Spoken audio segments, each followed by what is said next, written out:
Hello, everyone, and welcome to today's webinar, Gain Valuable Insight to Mitigate Disruptive Risks with AI Audit Analytics. My name's Emma, and I work on the marketing team here at SafePaaS. I'm pleased to introduce today's speaker, SafePaaS CEO Adil Khan. A very warm welcome, Adil. Thank you, Emma, and thanks to everyone. Before I hand over to Adil, we'd love to hear from you today during the presentation. So if you do have a question, then please feel free to ask. Just put it in your chat box and we'll be answering questions at the end of the session. If we don't get to your question during today's webinar, we'll be sure to follow up with you afterwards. So without further ado, I'd like to kick things off by welcoming SafePaaS CEO Adil Khan. Adil, over to you. Hey, thank you, Emma, and welcome everybody for our educational webinar series. I'm really excited about the topic today because more and more of our customers, as I travel around the customer sites and meet them, are asking about, what are you guys doing about improving our audit analytics and how can we get more? We're hearing all this stuff about AI and so forth. So we've been actually busy working on this project for the last couple of years. You've seen those of you that are already our customer, you've seen some of these changes come into our product lines with the upgrades and enhancements we've been launching with our product team. So today I wanted to just take the opportunity to really share that with the public and people that are interested in following us, and see if this is something that you can also leverage in your organization. So we have an action-packed day, hour, it's literally 45 minutes that I'll try to cover this topic, really scratch the surface for you. And so, as Emma said, if you have more questions and you want to know how we can help improve your business, your client's business, please reach out to Emma and us, and we'll be glad to dig a little deeper dive. But just to kind of get you exposed to the topic, I'll do a brief introduction as always about who we are and keep it very brief, and then get into basically what is audit management, get on the same page with everyone, sort of what are the leading global best practices that we see from our customers across the continents where we do business today. So hopefully, that'll resonate with you as someone that's interested in audits and so forth. And then we'll talk a little bit about why do something now? That's always the question we get from our clients, right? Like, we've been doing things the same way. What's changed? Why should we? How do we make a business case, and what are the reasons? So disruptive risks, we'll sort of talk about those that we are seeing from our customers in our travels and our meetings and conferences that we attend. And we'd love to hear from you on, whether that resonates with your organizations. And so those are some of the drivers essentially that are helping customers beyond just the capability of technology that's improving, by the minute, literally, in this industry, which is exciting times for us. And then we'll talk about what are AI-enabled analytics and draw some differences against the traditional way of auditing, and then be able to give you some ideas on how you might be able to take those disruptive risk drivers, business drivers, and apply the audit analytics, whether you want to evaluate that in your environment, your client's environment, if you're a partner attending this webinar, or basically learn more, get yourself more educated. And that's really the purpose of this workshop or session. And then finally, I'll share a case study of some clients, early adopters of our capabilities and technologies in the last year or so, and how they're using AI-enabled audit analytics. I've included some demo screenshots to demonstrate that capability, and we'll certainly have time for Q&A at the end, hopefully, if we can get through all the material in time. Again, this is being recorded, so if we don't, feel free to reach out to us. So a very brief summary on our events this year. Quite a bit going on actually this year with the support from Emma and the team in marketing. So last week actually, we did the Collaborate 19, which is the Oracle annual user group. It was fantastic, great attendance, and you can read more about our participation on LinkedIn. If you follow us on SafePaaS on your LinkedIn, do that, and you'll see all the updates. We also this week had a big sponsorship of the UAE conference. We sponsored, we're the lunch sponsor at the event. We're head of the IIA, Global IIA was present, and our team got to meet them and talk about, again, some of these same trends that we're sharing with you here. In a couple of weeks, we're at an ISACA conference in 2 to 3 weeks in Anaheim, California. That's a national conference for North America. And then we're doing Open World, and you can read on and on. But we're doing ISACA in Geneva, Switzerland as well. So those of you that are in that time zone, or your prospects or your co-workers in that time zone, please attend or meet us. And then, of course, Oracle User Group in UK is always a must-do for us. So again, I won't go into a lot of details about all our customers. There's about 250 customers and growing rapidly. So that's really and I'll talk about how that's an asset for us when we talk about big data and AI, because that work we have put in last 15 years is really now with the technology catching up has enabled us to really provide better insight to our customers. And that's where the value comes in this whole process.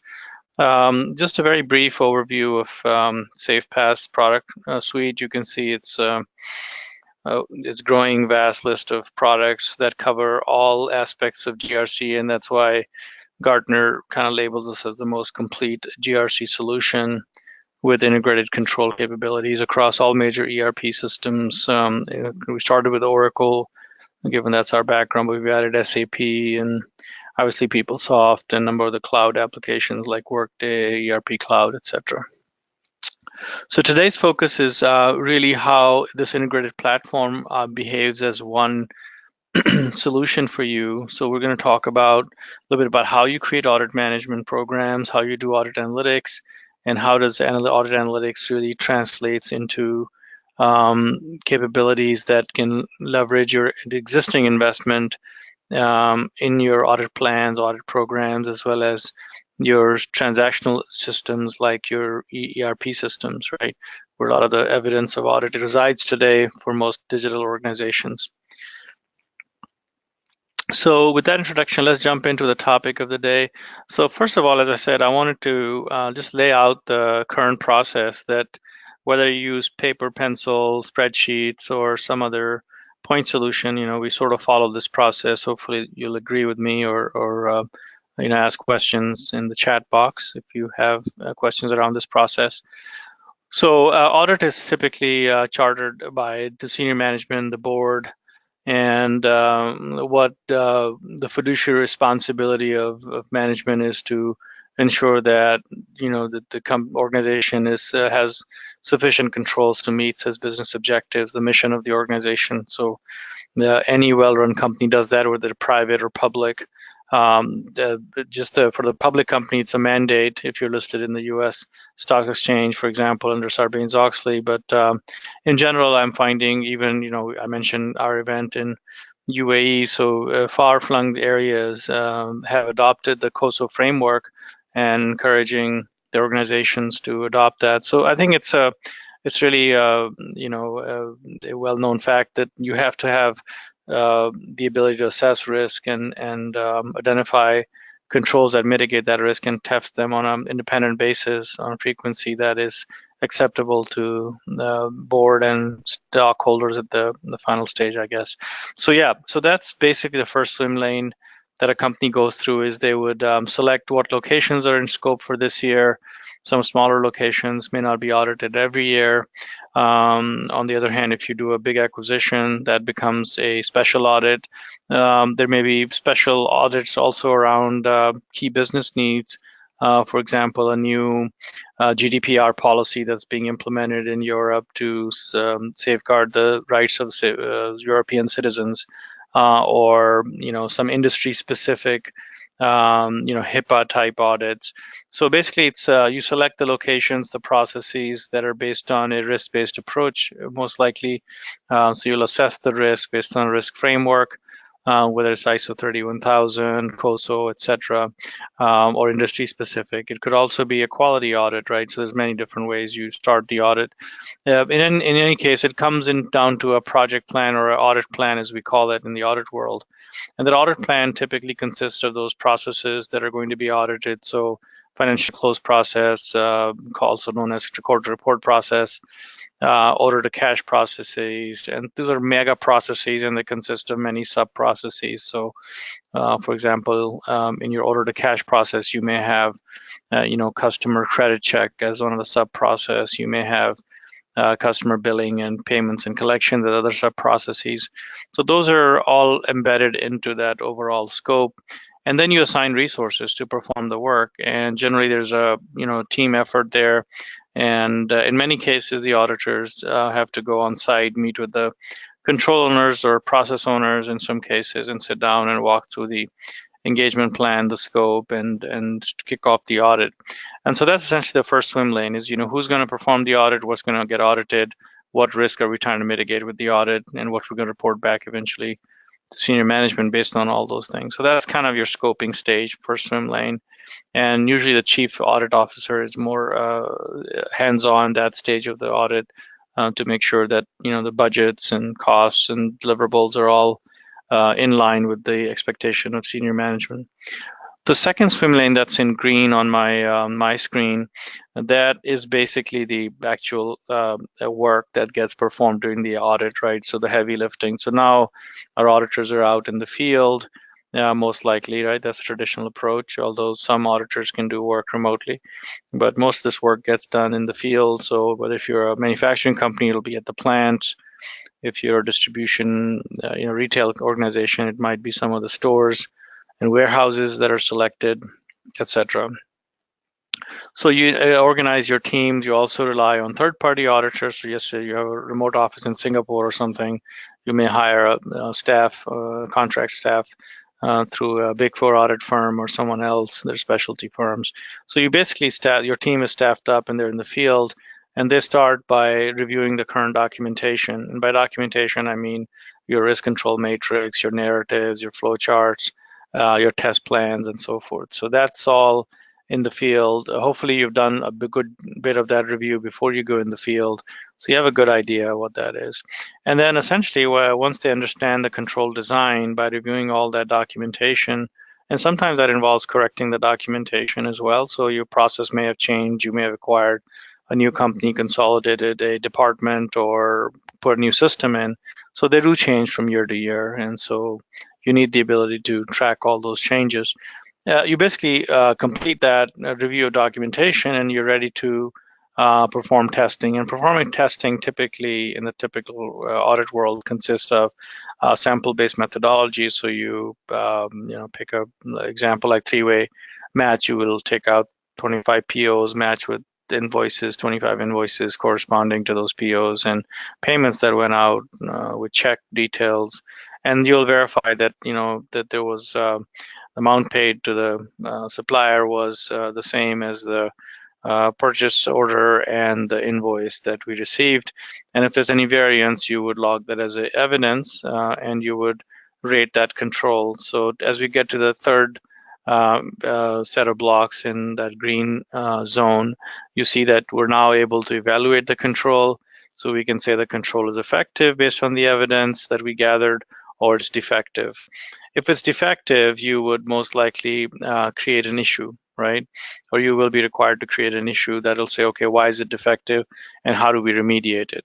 So an auditor is responsible for providing that information and assigning it to basically a person in charge, as we call it in our world, but it could be a control owner, it could be a process owner, a head of a department, or head of a business unit, just depending on the risk level and the judgment of audit and their audit organization, right? And then you basically get to a review with the local staff in that location, and then you put together a audit findings report, which is the key deliverable of an audit, which includes different levels of findings, remediation activities around those findings. And it's a fairly executive level presentation that's also is made available to senior management to ensure that the company is relying on controls and the effectiveness of those controls that they're being used to manage the business. Issues are then, during this audit period, before the audit is closed out, the issues that can be closed are closed. There's no guarantee that every issue will be remediated before the audit ends. So some issues may either be escalated or may remain open into the next year's audit. And then finally, the monitoring of this engagement, the findings. So by engagement, I mean, who are the auditors? What are they doing on the engagement? How's the engagement going? How many controls have been tested? How many risks have been evaluated, et cetera. So that all process is going in that very last swim lane. And the audit director, typically whom all the auditors report to, is processing that, right? So in a smaller organization, it may be just one audit director and a handful of auditors. In larger organizations, you may have multiple levels. So you may have junior auditors, senior auditors, managers, audit directors. So the system that you use or the process you follow should match up with those hierarchical requirements before the final report is published. You're also cognizant of resource utilization during the audit. So if someone is overutilized, the person underutilized, you want to do load balancing with your resources. So resource management becomes important for internal management, but also if you're using third-party auditors, the example I used earlier, you will need to manage cost and budgets across those resources. So you want to be able to do all of that in a smart way, and that's where AI is the answer for many of these things. So now that I've taken some time to explain the process, what I'd like to do is give you some of the challenges with the process and why we need to look at some of the newer technologies that have just come to the horizon in the last few years to help you improve that. So it looks like the results that we have gathered through surveys and independent surveys is that it's a fairly siloed process for most organizations. It's ad hoc or manual, and work is performed in spreadsheets. And what that means is that 90% of spreadsheets have errors. So certainly there's risk for errors in spreadsheets. Formula may be wrong. Your sample size may be incorrect, etc. So that's one of the challenges. You also have to look at these the 67% or middle of the bell curve there is it's siloed, which means that the audit organization, the control performers, the IT folks, they're all in separate silos. And furthermore, if you're a multi-org with multiple locations, you may have multiple business segments, etc. So the collaboration is a challenge. In other words, identifying risk early on, remediating it, and then testing it. That process, the closed loop process, doesn't occur. So it's a disruptive, it's reactive, and it's not the most optimized part of your business. So you can see at the bottom, you're still at the inefficient stage. So 67% of the respondents to this OSEG survey said that they were, basically in a disconnected, inefficient way. So the leading, that green early adopters or leading organizations have broken down those silos. They've followed the automated process. They've integrated audit into their enterprise-wide solutions. And these are the organizations, the 8% on the right, that are really a move from a reactive to a proactive and an optimized stage where they've streamlined this process. And an average public company in the U.S. spends $20 million on an audit. So you can imagine the savings are significant. There's a very strong return on investment in this type of technology. So I just wanted to put an example again to finish the thought around challenges. So when I said many companies do siloed and fragmented approach to audit, this is the typical audit. So I put a kind of a demo slide here together, and it shows an example of how a company does an audit. So on the blue highlight there, you're seeing sales order processing as the process, banking treasury management as a process down there, and each of them have on the columns on the top, you can see different control objectives, control activities that are expected to be performed, If you're using a third-party tool like an audit, in this case, the Deloitte tool or test that's being performed, what is the external auditor looking to test, or if your internal auditor is looking to test. Any reference, work paper references, description of deficiencies. So you can see it gets pretty complex, and that's just for one process and one control, right? And typical customer would have 200 to 400 controls, global controls, and so it becomes very difficult to manage that in spreadsheet. And the test results, can be time consuming, right? So if you got the evidence incorrect or the results didn't match the actual control, you're just going to end up spending a lot of time and create audit fatigue, both for yourself as auditors, but also for the business, the people in charge of these controls or control owners, right? Okay, so that's basically an example of how audit gets done today, and I think I've shared enough challenges, and I'm sure there's a few that you folks would have in your organizations that are more relevant to you, but I wanted to share that. So now what we saw after the spreadsheet world was, okay, people got access to scripting languages like SQL and the specialized audit tools like ACL. So what that taught us in the early days of audit, we were able to use these scripts to, for example, pull out the purchase orders and match them with invoices and payments. So how come that didn't get adopted widely? It's as you can see, it's not fully adopted, and I'll explain why not. So you'll see that the first challenge is that it became very much IT dependent, right? So because these are complex ERP systems that have thousands of tables, an end user doesn't even have access to this data. So as an auditor, you couldn't just go and query all the payments yourself very easily. And payments reside in multiple tables. And if you need a supplier name, that's in a separate table. Invoices in one table, payments are not. So to be able to join everything together to make meaningful results, it just takes a very long time. So you have to hire IT folks to do it. And IT people are, as everybody knows, they're super busy with lots of projects always, and they can barely keep up with managing it, right? They don't have a lot of bandwidth. So these are the types of things that started falling off their to-do list, right? Also, it requires specialized skills. It's one thing to just know SQL. It's another to really identify the risk by running the SQL. I'll explain some examples later on. And then a challenge to get the right data and format. So being able to, and that's from personal experience. I remember when I was doing this work in the early days, I would go and run a supplier report and give it to my client, and they would say that, well, this is not what I need because supplier site is missing. So supplier was in 10 different tables, and so we would go back and forth for weeks before we got the report to even show the information that management could rely on and the format that they like to have.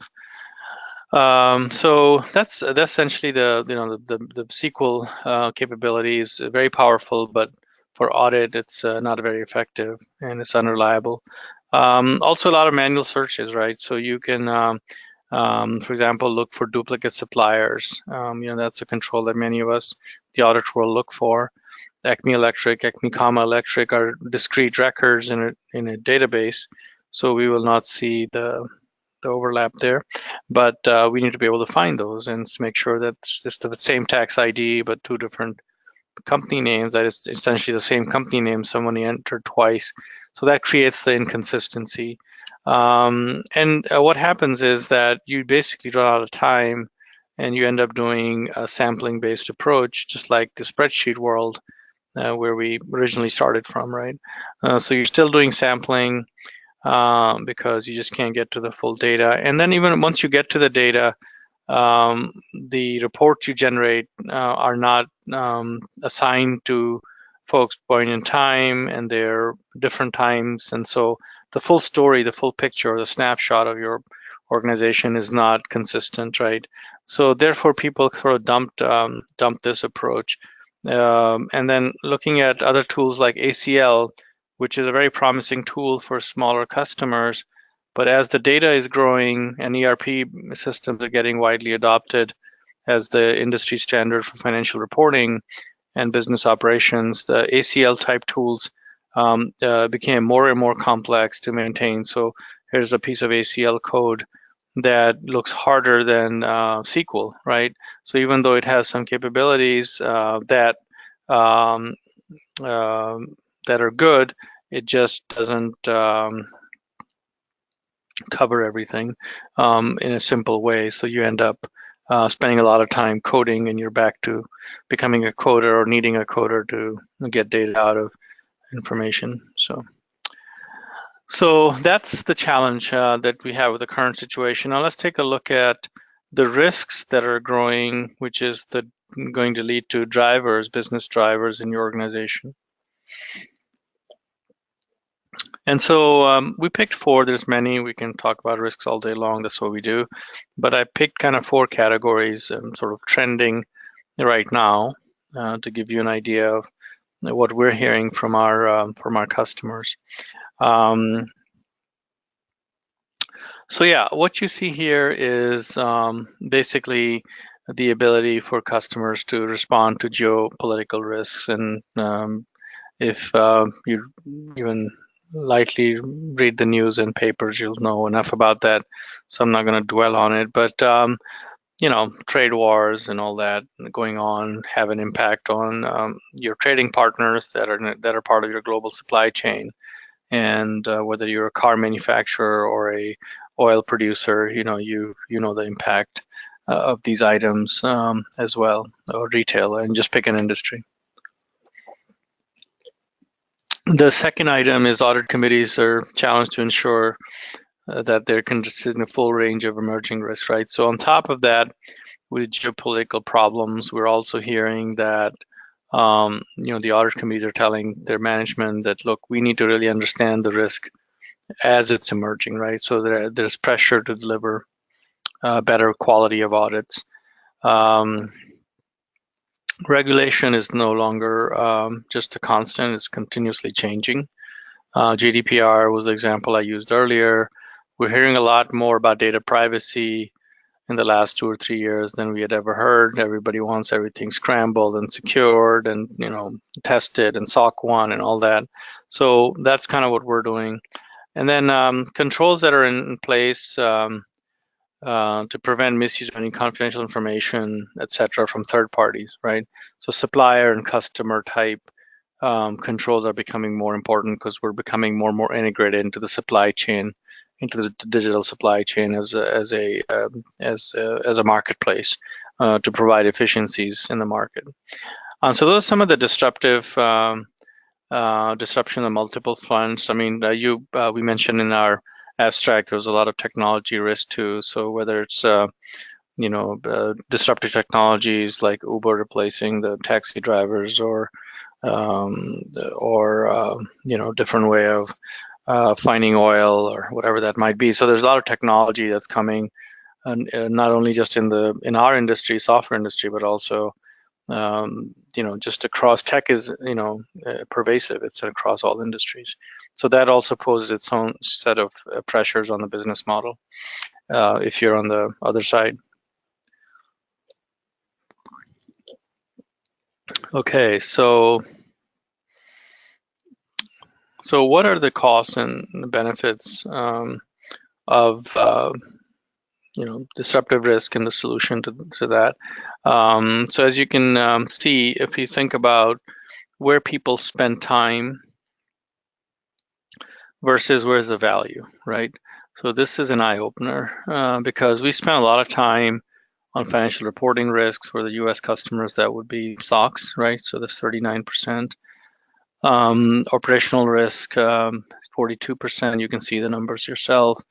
Illegal compliance, and strategic, which is the stuff that keeps us from running our business, is the most important part to the shareholder. And that's where the companies lose out to competition, and they lose market cap. It says 40% drop in market cap as an example in this case. So you can see that the auditors are tasked with a lot of busy work, and it's important work. I'm not, saying it's not, but I think we're missing out is the big picture, and that's I think a powerful way to communicate the value proposition of disruptive risk because we are unable to respond to disruptive risk. It's taking an impact on the organization because we're too busy just keeping up with those spreadsheets to repeat the steps from last year, right? So we're looking for a breakthrough now because there's so many disruptions on our business that we need breakthrough technologies to really get to the next level. Also, just the fact that many of us are, many of the clients we're talking to are still, do the basic, a lot of work in spreadsheets, whether it's audit, whether it's financial reporting, and just the likelihood and complexity around that approach is very high because not to mention organizational, it's the labor cost and so forth. So we always, as auditors, look for likelihood and impact of risk. And you can see that percentage of risk failure likelihood is significant, at the strategic business risk level in this study by risk category, right? So strategic risk is the highest, and executives are spending the least amount of time on protecting the organization against it, and suddenly drops to 9% for operational risk, which is where we all spend most of our time. 42% is going into operational risk management, and then legal and financial kind of falls down a bit, right? So clearly there's an opportunity and a business driver here to align our audit activities and control management activities around our business priorities. And that's the mismatch that we'll talk about addressing with the AI-enabled audit controls. So the opportunity is to reduce the time, streamline processes, automation, standardization. So if you can do that, then you can free up your time to focus more on strategic stuff, right? The systems enable you to do that, and they help you streamline with Audit Analytics in your operations, for example. So if simple things like three-way match, supplier, duplicate suppliers, customer credit limits can be automated through the control testing process that's more streamlined, and then it frees you up to focus on strategic risk and be part of the senior management's goals and objectives.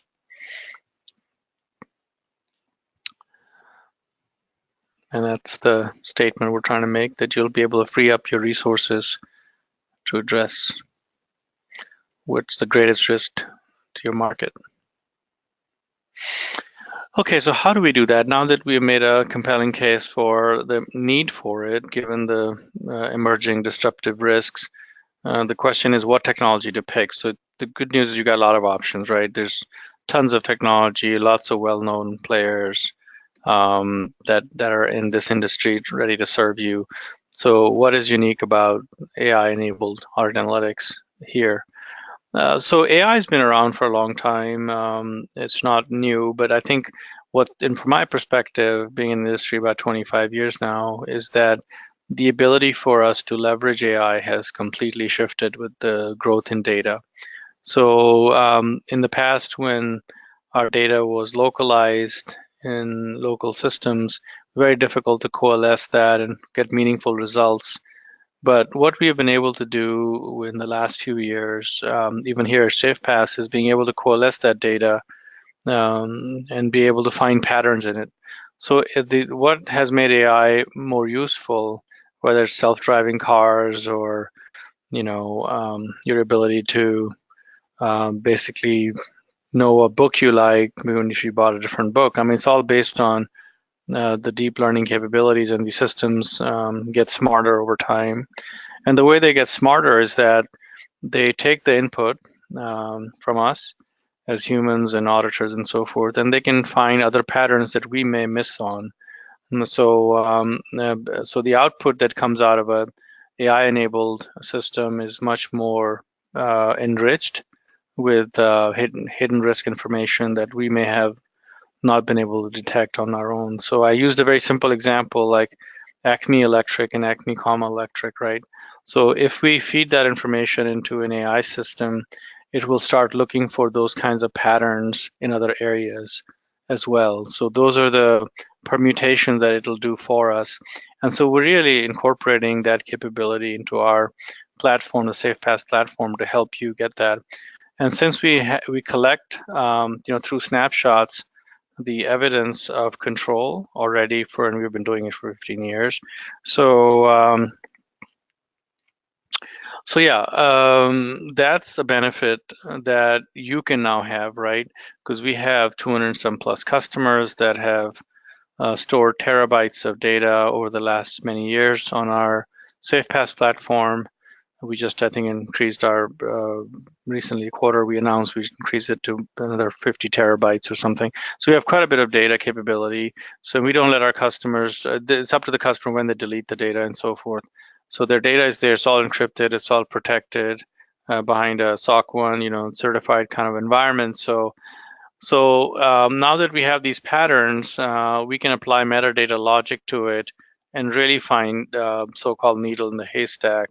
So this is where we are uniquely positioned to help you identify risk and discover risk and build controls to mitigate that risk. Whereas a system that typically has traditionally been a on off-site system or basically a hosted application that's not a true cloud, that's a challenge you would have, right? So by building everything ground up in cloud and AI enabled, we're able to find these kinds of patterns in the data and provide better information. So what that means to you is that you'll be able to automate your data analysis to prevent risks with this capability. So without getting too technical, basically you can point a SafePaaS through our tool called Data Probe against any data source, right? So it could be a SQL server, it could be Oracle, it could be unstructured, whatever, it could be SharePoint. So you can look for different data sources that connect.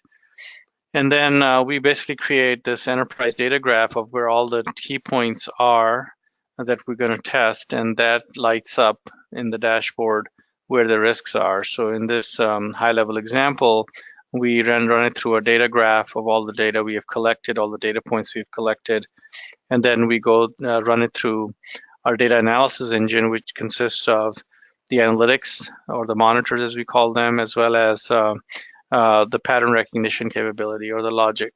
So the logic can be, of course, just looking for anomalies detection on discrete logic, like less than, greater than. But most interestingly, it can be fuzzy matches. So Acme Electric versus Acme comma Electric. The other typical analysis that is used in the industry to find things that are outside the mainstream. And then we provide the workbench for you to further tweak that to your business. So we give you one of the largest catalogs in the industry. I think we have about 2,000 controls that we have built over the last decade or so. So you get access to the pre-built controls from the best practices that are structured into our platform. So you can, for example, see the risk. You can identify the controls companies typically do to mitigate that risk.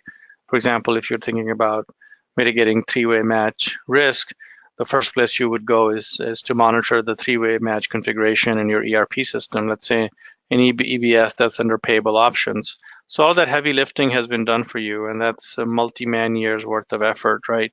So the control catalog provides you that, and then you can tweak it. You may have a tolerance level for three-way match that's different than your peers in the other industries, right?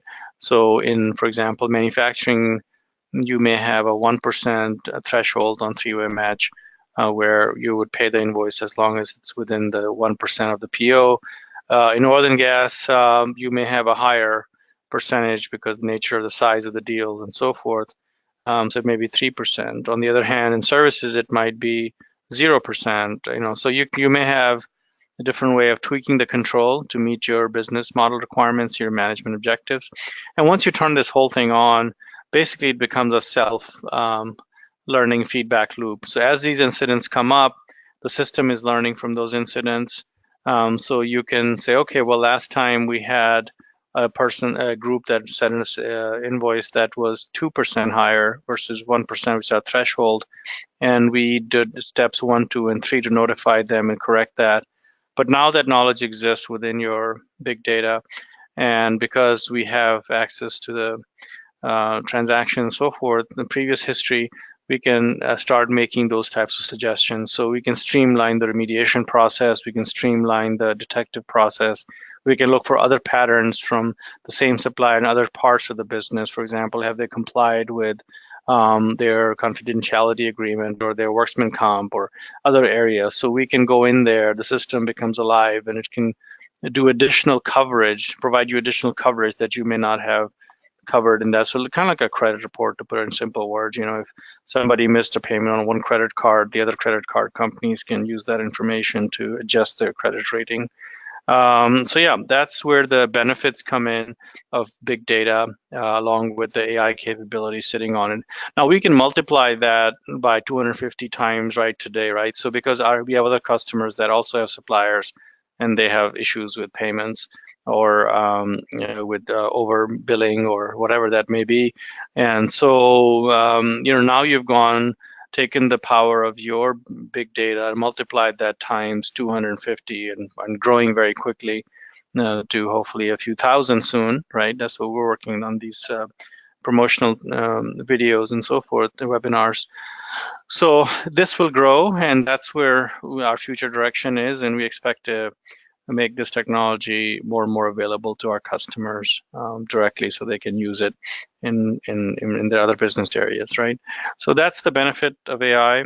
It's an important part of our technology and so forth. So I'm coming to an end. I wanted to give you an example and then just spend a few minutes on a case study. So this is so we've been doing SOD work for many years, most of you know, and so we're adding, that's one of the first areas we're adding AI capabilities. And so what that does is helps us identify remediation, automated remediation capabilities, where we can see patterns in how our customers typically remediate a specific risk. And we can provide you that capability where we can automate many of the remediation, which is the most expensive task. And also we can look for fraud risks and other types of user access, suspicious user access, for example, from dormant users that are not necessarily active users, but they're passive users. In other words, like system ID or interfaces. So we have been able to gather that information and our experience and our data that already resides, be able to provide you a much better analysis of predicting where the next risk might come in and preventing it before it becomes a real risk. So with that, I'm going to spend just a few minutes. Running a little bit over here. I wanted to commit to 45 minutes, but I think we're going to go 5 minutes over. So case study, just wanted to show you a few things on how we do it. So this is an example of a customer that is one of the largest firefighting organizations that is basically creates the products and services to help with the safety of buildings and automobiles and big information. So what's important? So they're very risk averse, of course, because they're in the health and safety business. So what they do is basically use our SafePaaS platform to identify all risks. And you can see that there's a status, likelihood, and impact. It can be much more complex, but for simple, starting point, I'll highlight this. So we have a high impact, high likelihood, low impact, low likelihood. So you may treat the risk differently based on your risk assessment in the risk library, right? So this is where the risk management capabilities of our application comes in. So when you're seeing these screens, imagine that first slide I went through where I showed you the typical audit process, where risk assessment was the first step. So that's where we are. So the first step would be to create risk. Most companies will already have a good idea what those risks are. So they'll be able to import that through a spreadsheet into our system. That spreadsheet example I shared earlier as well. And then basically you're ready to put controls around the risks that you cannot tolerate. Some risks might be acceptable, that you will just, some likelihood impact is low enough for your organization where you accept. Good examples, petty cash, maybe costs $1,000 to protect $100 in petty cash, you're not going to automate that. And then let's say for vendor setup, supplier setup, you do want to automate that because that's a risk you cannot tolerate, because if somebody changes the supplier tax ID or bank account, it can impact your financial results and money leaves the bank. It's hard to get it back. So in this example, we have automated the control itself. And the way we automate the control is by automating the evidence collection of that control right there in our system, fully enabled, right? So that's how you mitigate the risk, is by enabling a automated control that's AI enabled. And then you execute test plans. So system takes over the test plan because it's smart enough and it knows how you do the testing, and we have full integration into data source. It'll take over the test plan. So you can select what kind of testing you're doing. So going back to my value proposition or business driver slides, we want to automate as much of operational assessment or risk assessment as possible.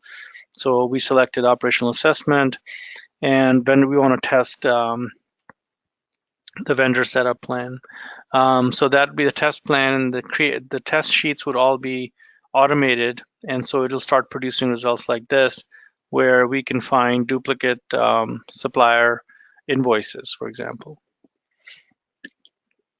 So in this example, you can see that there's the same invoice that's submitted by the same supplier, Abbott Labs, and many of them are different amounts, but one of this invoice that's manually entered, and the other invoice was entered through an interface. They both add up. So a typical example that I've seen in the past is where somebody received an invoice, but it also came in through an API, and the person, being the good employee they are, in payables, they entered it manually. But now the system process ran the night over, and they both got approved and got processed, because the approver thought, they must have missed an approval, so they approved it again, but they actually approved 2 different invoices with the same amount, the same date, and the same supplier. So that's how real-world errors happen, and AI-enabled controls will catch that before they happen. I mentioned supplier several times, so there's a supplier report for you where the system goes in and says, hey, these are the changes that are being made. Supplier counts, what do you want to do about it?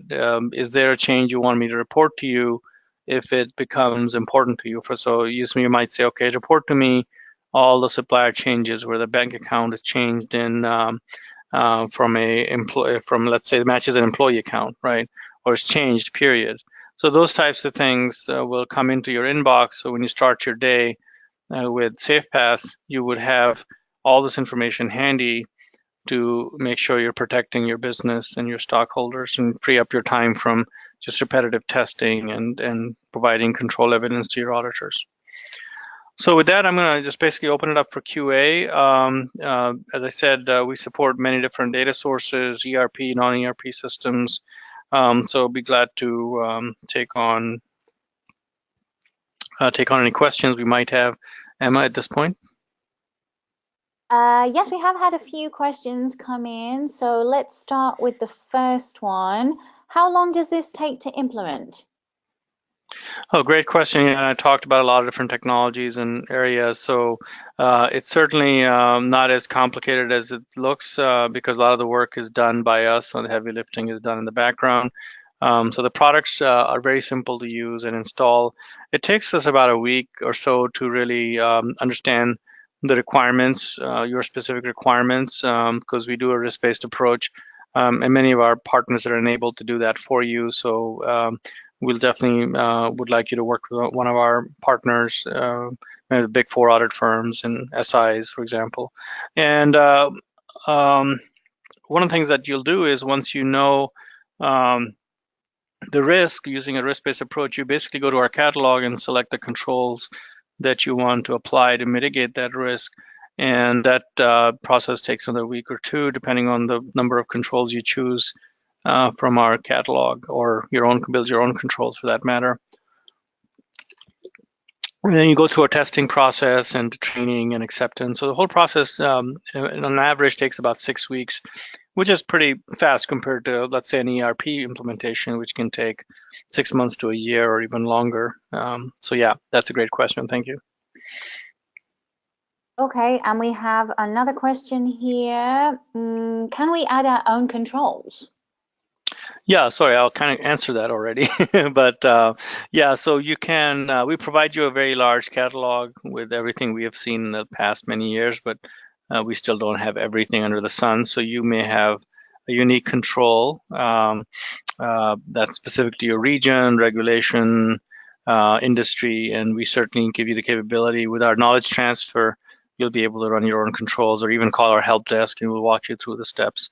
We provide 24/7 service on through the help desk. Okay. Okay, and lastly, we use BI and ACI scripts. So can they be converted to controls? Yeah, so that's the question that I often get is that, hey, we already have something, whether it's SQL scripts or BI or something we're doing to track configurations and transactions. So yes, so one of the things that's unique about our solution is that we can take in any kind of a SQL type language into our as an input essentially, and we're team is able to then convert that into an object or a metadata that the AI-enabled system can pick up. So you don't have to start from scratch with us. If you have automated some of the controls manually yourself by building custom reports in BI or other tools, even ACL scripts, you can simply lift and shift them into SafePaaS, and they'll become effective the next day after you deploy them. So yeah, great questions. Thank you very much. We're out of time, Emma, so I'll turn it back over to you, and we'll wrap it up. Thank you, Yes, everybody. we are out of time, so we hope that you've enjoyed today's webinar. We look forward to seeing you at our monthly webinar in May, how to streamline user provisioning. So please feel free to get in touch with either myself or Adil to discuss what you've seen today in more detail. You can find us both on LinkedIn or at safepaas.com. Thank you, and until next time.